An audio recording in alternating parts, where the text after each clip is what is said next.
जो है थोड़ी सी भीड़ हुई, उसके ऊपर आप क्या कहेंगे? एक तो दिल्ली में भी उनके साथ यही हुआ था, कोई एक यूट्यूबर घुस गया था उनके घर के अंदर। तो ये मतलब क्या चाहते हैं ये लोग, मतलब सौरभ दास और उनकी फैमिली को क्यों जानबूझकर परेशान किया जा रहा है? क्या जरूरत है ये सब पूछने की कि आप क्या करते हो? उनकी मदर को इन्वॉल्व करने का क्या जरूरत है इस सब में? So I think this should not happen. Saurabh Das जो कर रहे हैं वो देश के लिए काम कर रहे हैं और अच्छा ही काम कर रहे हैं। और उनके वजह से जो ये थे बार काउंसिल के चेयरमैन जो थे, उनके सौरभ के एक वीडियो के बाद उन्होंने तुरंत अपना जो नोटिफिकेशन था वो वापस ले लिया, जिसकी वजह से जितने भी वो स्टूडेंट्स थे लॉ के, उनका फ्यूचर बच गया।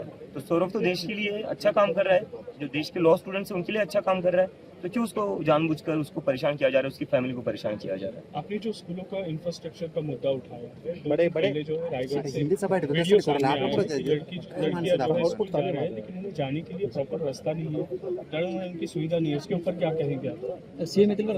नहीं तो यही हमारे देश का सबसे दुर्भाग्यपूर्ण सत्य है कि 80 साल के इंडिपेंडेंस के बाद भी आज भी हमारे बच्चे बेसिक फैसिलिटीज के लिए तरस रहे स्कूलों में। इसे ही बदलना है। जब तक हम ये नहीं बदलेंगे तब तक हमारा देश सही मानेगा।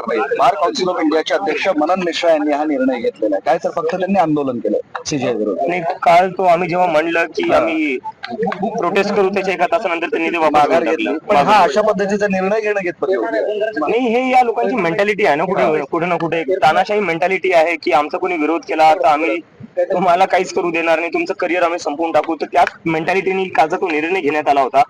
पण जसं त्यांना दिसलं की लोक संतापले, चिडलेले ना, आता लोक शांत बसणार नाही. अशा प्रकारची जी काही यांची तानाशाही वृत्ती आहे ती याच्या पुढे कोणी सहन करणार नाही.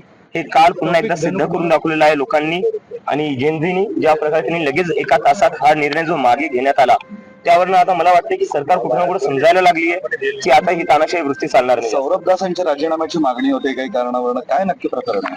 कशावर म्हणजे आम्ही पण सोशल मीडियावरच ऐकलं की सौरभ दासकडे कशासाठी राजीनामा, पक्षातून बाहेर व्हावं म्हणून. कशासाठी नाही तर काय कॉन्ट्रोवर्सी आहे ते कळत नाहीये म्हणून तुम्हाला विचारतोय. नाही ना काही बैठक होती दिल्लीत,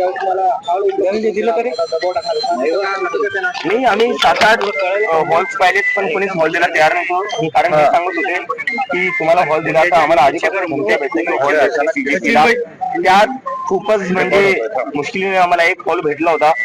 तिथे आम्ही गेलो, पण सकाळी त्यांना धमक्या येणं सुरू झालं की जर तुम्ही सीजीपीचा आज कार्यक्रम इथे होऊ दिला तर तुम्हाला उलट टांगू आम्ही. तर अशा प्रकारच्या दडपशाही धमक्या हे तर म्हणजे काही नवीन नाहीये. आपण बघतोय मागच्या 10-12 वर्षात हेच चालू आहे. पण किती आवाज दाबायचा प्रयत्न जरी केला आवाज दबत नसतो. ठीक आहे. नाही, बैठकीत तेच ठरलं होतं की जे स्कूल ठीक करू आमचं आंदोलन आहे, उद्या इंडिपेंडन्स डे आपला, तर त्या दिवशी आम्ही सुरू करणार आहे. मी स्वतः उद्या हिंगोलीला माझ्या मूळ गावी जाऊन त्या आंदोलनाची सुरुवात करणार आहे. तिथे जाऊन सरपंचांना मी विनंती करणार आहे की जे काही शाळेमध्ये सध्या फॅसिलिटीज नाहीये त्या कराव्या, स्कूल नीट कराव्या, बेंचेस असले पाहिजे, वॉशरूम असले पाहिजे, चांगले पाणी असले पाहिजे, लाईट आली असली पाहिजे शाळेत. आणि असंच आम्ही जेवढी आमची टीम आहे सगळी देशभरात असे प्रत्येक ते त्यांच्या गावी जातील आणि तिथे जाऊन सरपंचांना आणि गावकऱ्यांना रिक्वेस्ट करतील, कारण की आम्हाला सगळ्यांच्या सहभागाने करायचंय, सगळ्यांना सोबत घेऊन करायचं. आणि मला नक्की वाटतं की हा एक असा मुद्दा आहे, गावातल्या ज्या शाळा आहेत त्याच्यासाठी सगळा देश एकत्र येईल. अभिजित, उद्या 15 ऑगस्ट आहे, काय स्वातंत्र्याची परिभाषा आहे तुमच्या मते? स्वातंत्र्याची परिभाषा माझ्यासाठी ते हीच आहे की जो गावात मुलगा मुलगी शिकतीये, जोपर्यंत त्यांना पूर्ण ऑपॉर्च्युनिटीज आणि फॅसिलिटीज नाही भेटत तोपर्यंत मला कुठं ना कुठं वाटतं की 80 वर्षानंतरही आपण ते स्वप्न पूर्ण नाही करू शकलो जे डॉक्टर बाबासाहेब आंबेडकर असो, जवाहरलाल नेहरू असो किंवा महात्मा गांधी असो यांनी पाहिलं होतं.